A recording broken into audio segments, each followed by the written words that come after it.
Hi, and welcome to Deep Dive with Esther, where we connect with incredible people changing the world brick by brick. As we know, the Middlebury community is filled with amazing people doing incredible work. They're inspiring, they're connecting folks from all over, and they're changing lives. Well, they're changing my life.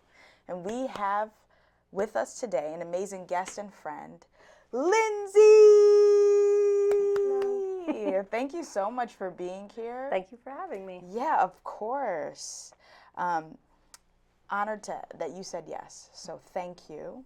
So, I know you are a native from Georgia. Mm-hmm. Georgia is home, was home. Was home, yeah. Was home, and you've been here for a while. I have, over a decade. Wow. And so what do you do now? Now I am the executive director of Addison Central Teens, which is the local teen center here in Middlebury. And also serve on the I also serve on the town select board, yes.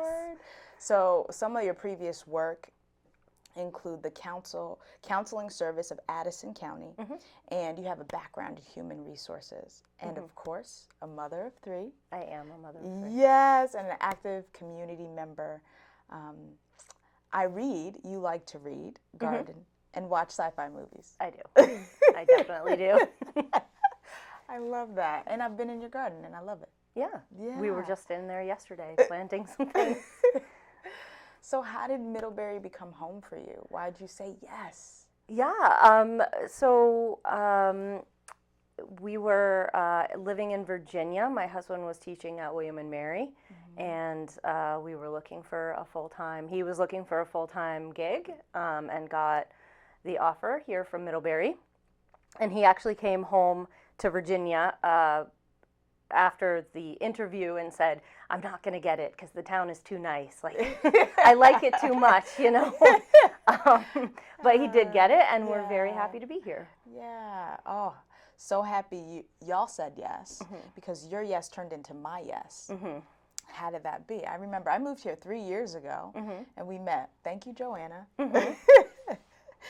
And, you know, we got to know each other. Our kids got to know each other. And we had a cup of coffee, and you brought up the Selectboard. And I was like, Selectboard? What's that? Coming from Bridgeport. So I didn't know. But I learned so much, and grateful. Grateful you asked, because I took the charge, and here we are. I know. So you have been an ally and a friend, so appreciate that. So let's talk about the Teen Center. Let's talk about the Teen where Center. it is such a vital and important part of our community. And from what I hear, have done a couple of things that, I don't know, getting folks engaged, getting teens engaged and feeling safe and comfortable. Absolutely. So tell us more. Well, the Teen Center, our main charge is to provide a space after school for teens to go, so that they're not just going home to an empty house because parents are working. So they come in the afternoon. We provide a snack. Sometimes it's even more of a meal because they're very, anyone with kids knows they're always starving after school. So they come in and they hang out, and it gets, it's a space that can be theirs. We encourage them to express themselves. As long as they're not harming anyone, we kind of let them take charge, or harming themselves, obviously. But yeah, it's a wonderful, safe space. The teens have worked really hard to create an inviting and inclusive community, and that was already something they had done before I came on this past summer. So. Yeah, and I know you've encouraged them to do that even more. Let's talk about the bathtub. Okay. Okay. It's a way that they're making the space their own. Yeah, so it was funny. The bathtub is still not completed, but we had a meeting of the teen executive board, and one of the teens floated this idea of getting a clawfoot tub. So we sourced a clawfoot tub, and they're working on painting it, and then the plan is to fill it with squishmallows, which are very popular stuffed animals, and just have a space for teens to sit and relax. So I'm hoping once we get it painted, I'd like to put it outside the center for a little bit so people can see it, because most people don't come in, you know, but I'm hoping it can be on display for a little bit once they've got it finished. Oh, that's wonderful. Yeah. That's wonderful. And I love that. It sounds like you empower folks, right? The idea was floating around and you're like, okay, how can we support? How can we help? Yeah, that's the hope. The hope for the Teen Center is that it's teen-led, and that the staff are there to support their ideas, to encourage them, to help them build those skills that they need to do what they want to do. You know, I think as a society we've acknowledged how important birth to 5 is for child development. But the teen years can get a little tricky for a number of reasons. Yeah. But, you know, that's sort of your last chance to help launch young people into adulthood in a healthy way, in an empowering way. Yeah. It's kind of your last opportunity to make sure they have what they need, because, you know, as we know, a lot of things get cut off, a lot of opportunities get cut off when you leave public school. Yeah. When you leave, you know, when you're beyond 18. So I see it as a chance to provide them with some of those soft skills that some of them are missing. Like they admit that they're all terrified to make a phone call. Yeah. You know. And just help them see that they can shape their community in the way that they would like. Sounds like you're helping form future leaders. I hope so. Yeah. I think they're leaders now, really. Oh, I love that. I love that. And I agree. I think it's easy to forget the teen years. 0 to 5 is like the, oh, we got to do this. They got to read. They got to blah, blah, blah, blah. And it's like, no, there's more to that. And this is our last shot, really. Yeah. Before. So how can we make them feel seen, heard, and know that their voice matters? Exactly. And if they know that now, you know, as a teen, I mean, that's powerful. Yeah, I agree. So, what are some upcoming projects? I know the summer is a busy time for you all. What's going on? What's happening? We are going to be very busy this summer. Yes. Tomorrow we have the Rotary Club coming to help expand our garden. Yay! We hope to move in the future to having a full community garden outside of our space, but we're going to do it, you know, we kind of have to do it piecemeal. But the Rotary are coming to help build some planter boxes. So if you're in town, you can drop by in the morning and see that in action. Oh, nice. We also, Parlor Salon also is doing a fundraiser for us tomorrow, in which they will put a little rainbow in your hair in honor of Pride Month, because June is Pride Month. And they're going to donate the proceeds to us, which is fantastic and amazing. And then later this month we have, we're having our first Pride Parade here in Middlebury. Or to my knowledge, it's the first. I've been here 10 years and we haven't had one. So this was something that came about because our teens were interested, and also the teens of the Teen Advisory Group, which is a wonderful group at Ilsley Public Library run by Catherine LaLiberty. And both sets of teens had said, why don't we have a parade here? Like, why can't we have one? Why do we have to drive to Burlington? And so we are doing it.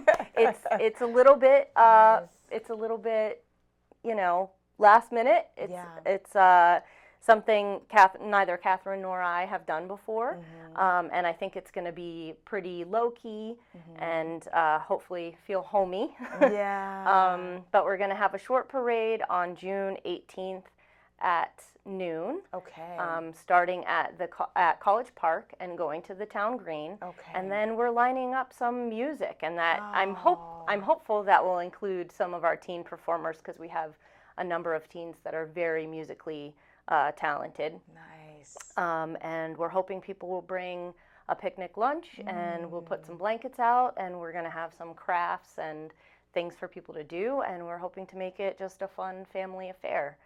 So that's what's on the docket for June, and then we have the rest of summer is lined up with, we have 6 weeks of themed summer camp.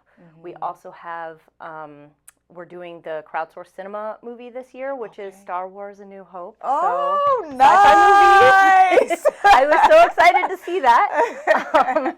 So we've got a team. Nice. We've got a team going for that. Yeah.